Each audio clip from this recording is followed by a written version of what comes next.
নমস্কাৰ আপোনালোক সকলোকে প্ৰফুল্ল অসম ইউটিউব চেনেললৈ স্বাগতম জনাইছোঁ। যদি আপোনালোক চেনেলটোলৈ প্ৰথমবাৰৰ বাবে আহিছে, প্লিজ চেনেলটো ছাবস্ক্ৰাইব কৰি দিব, ভিডিঅ'টো এটা লাইক কৰি দিব আৰু যিসকল দাদা বাইদেউ ভাইটি ভণ্টি আৰু বন্ধু বান্ধৱে নতুন পথ কেতিয়া মুকলি হ'ব বুলি ভাবি অপেক্ষা কৰি আছিলে, তেওঁলোকলৈ ভিডিঅ'টো শ্বেয়াৰ কৰি দিব। এতিয়া আপোনালোকৰ যিসকলে নতুন এডভাৰটাইজমেণ্টৰ বাবে অপেক্ষা কৰি আছিল, তেওঁলোকৰ বাবে বহুত এটা ভাল খবৰ। SSC CGL combined graduate level examination তাত টোটেল 12,256টা পদ মুকলি আছে, 12,256টা। আৰু এইখিনি পদৰ বৰ্তমান অনলাইন এপ্লাই চলি আছে। আৰু এপ্লাই যিটো লাষ্ট ডেট সেইটো হৈছে 22 জুন। 22 জুনলৈকে আপোনালোকে এইখিনি পোষ্টত অনলাইন এপ্লাই কৰিব পাৰিব। কোনো ধৰণৰ অফলাইন এপ্লাই কৰিব নোৱাৰে, আপোনালোকে অনলাইন এপ্লাই কৰিব লাগিব।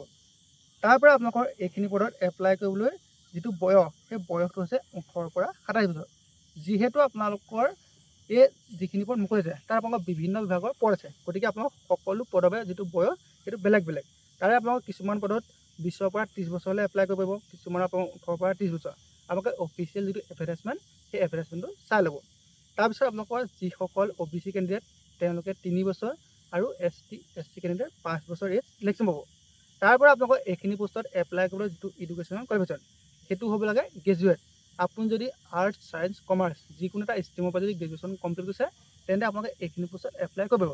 কিন্তু আপোনালোকৰ নতুনকৈ যি 12,256টা পদ মুকলি হৈছে, আটাইখিনি পদত এপ্লাই কৰিব নোৱাৰে। তাৰে ভিতৰত আপোনালোকে কিছুমান পদতহে এপ্লাই কৰিব পাৰিব। তাৰপিছত আপোনালোকৰ এইখিনি পোষ্টত এপ্লাই কৰিবলৈ যিটো এপ্লিকেশ্যন ফিজ সেইটো হৈছে যিসকল জেনেৰেল OBC EWS মেল কেণ্ডিডেট আছে তেওঁলোকে 100 rupees পে'মেণ্ট কৰিব লাগিব। তাৰপৰা যিসকল ST SC আৰু ফিমেল কেণ্ডিডেট তেওঁলোকে কোনো ধৰণৰ এপ্লিকেশ্যন ফিজ দিব নালাগে।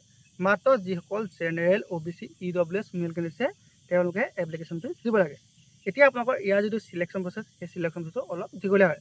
আপোনালোকৰ দুটা এক্সাম হ'ব, আপোনাৰ টায়াৰ 1 আৰু টায়াৰ 2 আপোনালোকৰ দুটা এক্সাম হয়। আপোনালোকৰ যিটো এক্সাম সেই এক্সামটো অলপ টান হয়।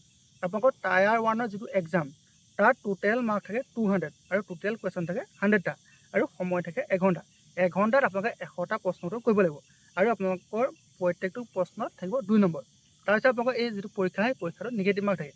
আপোনালোকৰ এটা যদি প্ৰশ্ন ভুল কৰে তেন্তে 0.50 মাৰ্ক কটা যাব।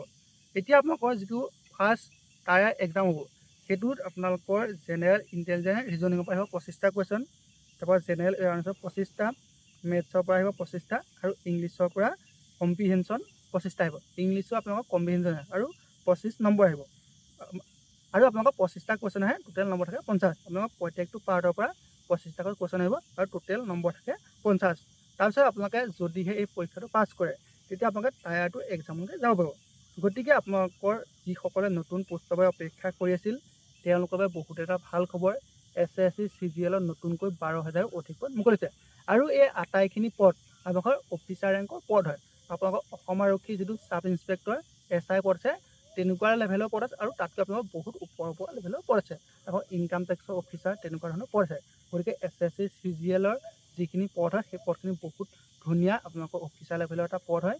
গতিকে আপুনি যদি SSC CGLৰ এক্সাম দি ভাল এটা চেণ্ট্ৰেল গভৰ্ণমেণ্টৰ চাকৰি কৰিম বুলি ভাবিছে তেন্তে আপুনি ভালদৰে পঢ়া শুনা কৰক। ইয়াত আপোনালোকৰ মেইন যিটো কম্পিটিশ্যন সেইটো পঢ়াৰ হয়। গতিকে আপুনি ভালদৰে পঢ়া শুনা ষ্টাৰ্ট কৰি দিয়ক আৰু আপোনালোকৰ এপ্লাই লাষ্ট ডেটৰ ফালে ৰৈ নাথাকিব, কাৰণ লাষ্টৰ ফালে ছাৰ্ভাৰৰ প্ৰব্লেম হয়। সোনকালে এপ্লাই কৰি দিয়ক। ধন্যবাদ।